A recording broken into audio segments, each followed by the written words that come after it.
Hi, I'm Mark, and this is Let's Vibe, the channel where we talk about feelings. And today, we're going to be talking about a stone that loves bringing feelings up to the surface. And that stone is Rhodocrosite. All right, got my tiny little specimen. Let's see, do I need guru hands? Yeah. Okay. Rhodocrosite. I think you can see the banding there. So as you can see, this is a banded stone, meaning it's got layers or bands of different colors.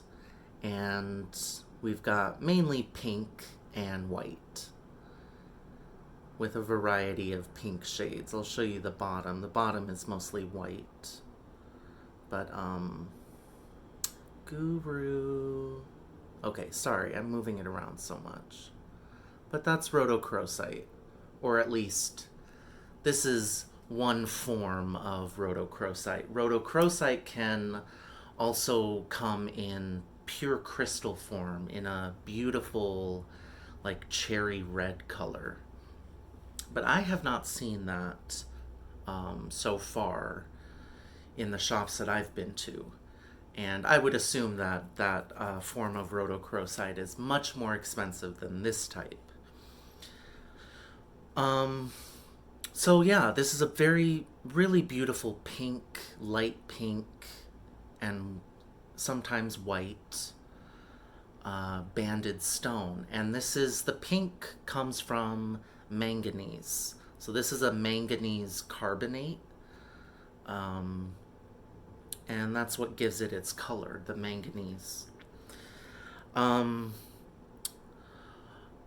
I I learned that um, there are a bunch of different mines around the world that mine rhodocrosite, but there's a really successful mine, a rhodocrosite mine in Colorado, and it's called the Sweet Home Mine on Mount Bros or Bros. I'm not sure how that's pronounced. Bross. Somewhere in Colorado, there's a mountain. And so this Sweet Home Mine has been mining um, pure crystalline rhodocrosite for a couple decades, I think. Few decades now. Anyways, I thought that was really cool. So if you are interested in buying, so I love to buy stones from the US. Because the US really does have a very rich uh, collection of minerals and crystals. So if you're interested in looking for rhodocrosite mined in the US, you could look at Colorado. I also read Montana has rhodocrosite. But Colorado is where they're finding some really beautiful, pure red crystal rhodocrosite. Anyway, so given this, beautiful pink and white color, we can deduce that this stone is definitely for the heart chakra. This is a stone that definitely radiates an energy of love. Um, in Judy Hall's Crystal Bible, she describes it as selfless love. I'm not sure if that's how I would describe this love feeling, but my intention when I use this stone is more of self love, and that's another thing that this stone is great for. So this is a heart chakra stone, and it's great for anyone that's not feeling loved. It's great for bringing healing to, woundedness within the heart, within the realm, that realm of love, the many different wounds that we all carry. Rhodocrosite addresses those kinds of wounds. And I also read that it is a really excellent stone for working with sexual abuse or sexual trauma. Um, that's not really something that I haven't really used this stone for that. And again, you know, since we're touching on some, serious things, I always have to leave a disclaimer, or I always have to say, please make sure you've got some support in your life. Make sure you have someone trusted, a confidant, friend, mentor, counselor, or therapist, someone that you can talk to if indeed you are dealing with, emotional wounds, if you want to work through some kind of hurt in your own life. Always, always seek support and help from someone who is trusted and someone who listens and can understand you. So I've always got to leave that little disclaimer there. Um, but yeah, rhodocrosite is definitely a stone for addressing those areas in your life and in yourself where you've been wounded.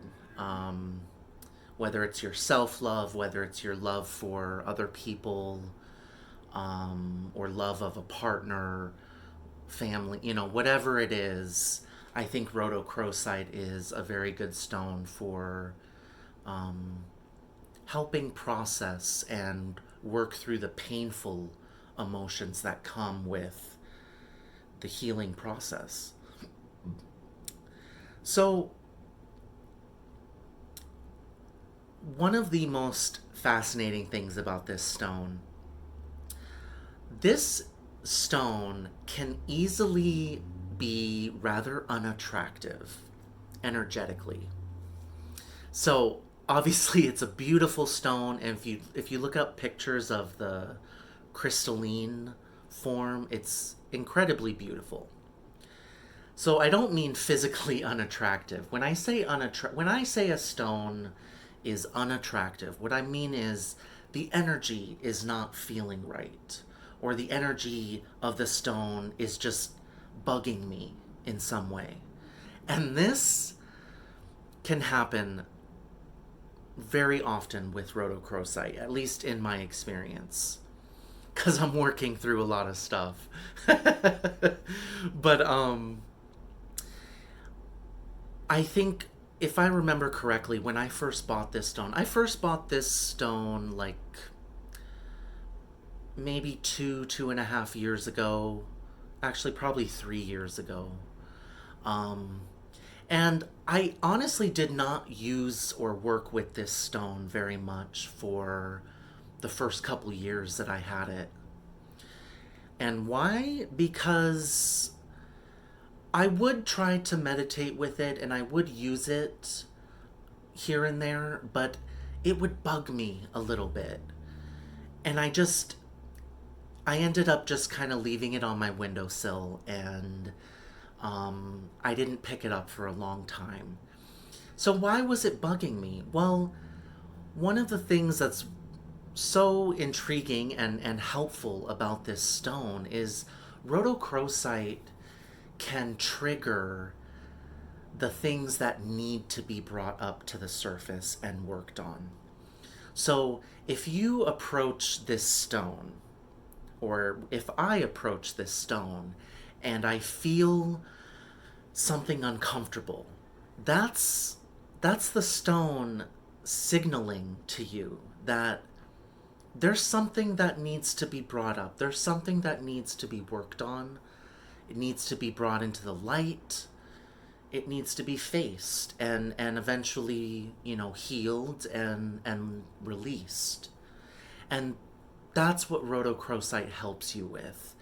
Rhodochrosite identifies those feelings or thoughts that may be hidden underneath the surface but need to be brought out in order for you to, move forward and grow. So, this stone can really be uncomfortable, but that's only because it's drawing up those uncomfortable feelings from within you. And so for a long time, I didn't work with this stone because I didn't really understand what was going on. I didn't quite understand that, the stone was drawing up those energies from beneath the surface. And I will say that with rhodochrosite, with some stones can dig real deep and draw up deep stuff. And, definitely make sure you have help and support if you're gonna do something like that. But with rhodochrosite, it's not quite so deep. Rhodochrosite kind of just digs a little beneath the surface and brings out whatever energy is hiding there. So it doesn't go too far down. It's not like a real, traumatic kind of experience, but it can be a bit uncomfortable. But if you sit with it, if you let the uncomfortable feelings and energies come out and flow, you find yourself eventually in a better place. And that's another great thing about rhodochrosite. This stone can really impart a beautiful, like, joyous kind of energy. I the way that I envision this energy, it's if you sit through the uncomfortable feelings and you meditate with this stone and push through whatever pain that may come up, when you get to the other side, there's always like such a relief and such a feeling of like, oh, I feel good. I feel light or lighter. I feel happy. I just want to, jump around. I want to just smile and laugh. Rhodochrosite can help bring you all the way through to that place of just feeling joyful and light and lighthearted. This kind of, it can help bring you to that sense of relief after the struggle of, processing difficult memories, difficult emotions, what have you. So this is a very dynamic kind of stone. There are a lot of stones that are very dynamic like this. Rhodochrosite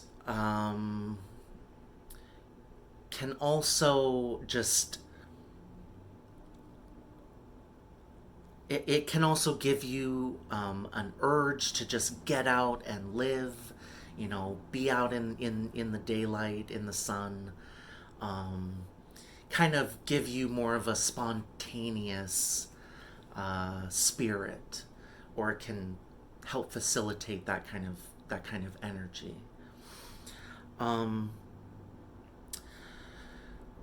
So it took me a little while to think, like, what kind of song would go good with this stone? Because this stone can be both uncomfortable and also really joyful and beautiful. And I was so excited when I finally settled on a song. So the song that I've chosen for Rhodocrosite is Tears by Clean Bandit, featuring Louisa Johnson. So I think that this song is so perfect for Rhodocrosite because if you listen to this song, and of course I'm going to include a link to it in the description box below, but if you listen to Tears by Clean Bandit, This song is about crying and grieving, the loss of a relationship, letting go of someone and feeling grief from that. And it's at the same time a very encouraging kind of song. It's like, I'm pushing through, I'm getting over it, I'm moving on. I think it is the perfect song for this stone. Going from the grief and the sadness all the way to the joy and the sense of accomplishment and pride and self confidence. Um, it's great. So I encourage you to listen to Tears by Clean Bandit. And um, as usual, if you have any comments or questions, please don't forget to leave those down below the video. And once again, thank you so much for vibing with me.